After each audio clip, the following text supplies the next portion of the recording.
Hello friends, 1 फरवरी 2021 के बाद अगर कोई भी जो है आपने जो यूलिप ली थी और उसका जो है यूलिप के अंदर जो प्रीमियम है किसी भी फाइनेंशियल ईयर के अंदर वो एक्सीड करता है 2,50,000 से, तो आपको जो है उसकी एग्जेम्पशन अवेलेबल नहीं थी अंडर सेक्शन 10(10)(d) के अंदर। अभी एक जो है CBDT ने एक नोटिफिकेशन रिलीज़ करा है जिसके अंदर इन्होंने जो है रूल 8D स्पेसिफाई करा है कि इसी तरह की रूल 8D नोटिफाई करा है टू कंप्यूट कैपिटल गेन, जहाँ पे कि हमारा जो है यूलिप के अंदर हमारा जो प्रीमियम एक्सीड करता है 2,50,000 से एक्सीड करता है किसी भी फाइनेंशियल ईयर के अंदर during the term of ULIP.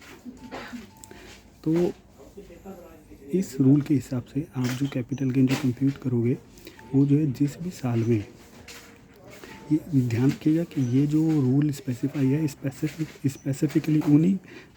ULIPs के लिए है जो कि इशू करे गए हैं ऑन और आफ्टर 1 फरवरी 2021। तो इसके अंदर जिस भी फर्स्ट ईयर के अंदर जब भी आप जो है जो भी अगर अमाउंट मिलता है जिस भी साल में, तो आप जो है उसके ऊपर जो है उस साल के अंदर कैपिटल गेन अगर पे करोगे, कैपिटल गेन जो कंप्यूट करा जाएगा वो करा जाएगा आपकी जो है टोटल अमाउंट जो रिसीव्ड जो हुआ आपको लेस कोई भी प्रीमियम अमाउंट, जितना भी प्रीमियम आपने जो है उस टाइम तक पे करा है वो आप जो है उसको जो है लेस कर देंगे। तो जो रिमेनिंग अमाउंट जो अगर आता है तो आपको जो है कैपिटल गेन के हेड में टैक्सेबल होएगा। सेकंड, अगर इन केस आपने फर्दर आगे चल के फर्दर और कोई अमाउंट उसी पॉलिसी रिलेटेड जो आपको आया है तो आप जो है फिर उस साल के अंदर अगेन आप कैपिटल गेन पे करेंगे और उसकी कैलकुलेशन आप करेंगे जो भी आपको एडिशनल अमाउंट आया less total premium paid minus premium जो कि आप ऑलरेडी जो है कंसीडर कर चुके हैं for calculation of capital gain earlier. तो वो जो दोनों का डिफरेंस आएगा वो आप जो है अमाउंट रिसीव्ड में से लेस करें,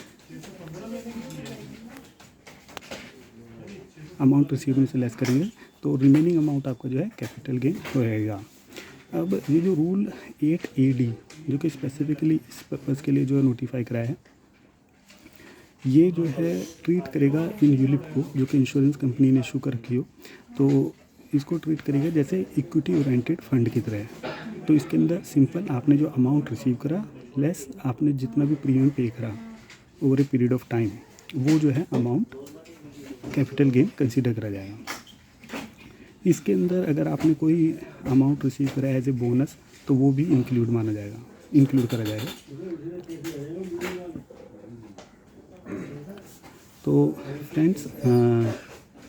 ये जो इंश्योरेंस की टैक्सेबिलिटी यूलिप की टैक्सेबिलिटी के लिए ये जो रूल आया है, मैं फिर से रिपीट कर दूं, ये खाली उन्हीं पॉलिसी के लिए एप्लीकेबल है जहाँ पे कि कोई भी पॉलिसी आपने 1 फरवरी 2021 के बाद आपने ली, यूलिप पॉलिसी होनी चाहिए, ठीक है। और सेकंड के इसके अंदर जो आपका जो प्रीमियम है during the term of ULIP वो जो है प्रीमियम एक्सीड करता है 2,50,000 रुपीज़ पर ईयर पर फाइनेंशियल ईयर से एक्सीड करता है, तो ये जो है रूल 8D के हिसाब से जो है इसका कैपिटल गेन कंप्यूट होएगा। आई होप कि ये आपके लिए इन्फॉर्मेशन यूज़फुल होगी। Thank you very much.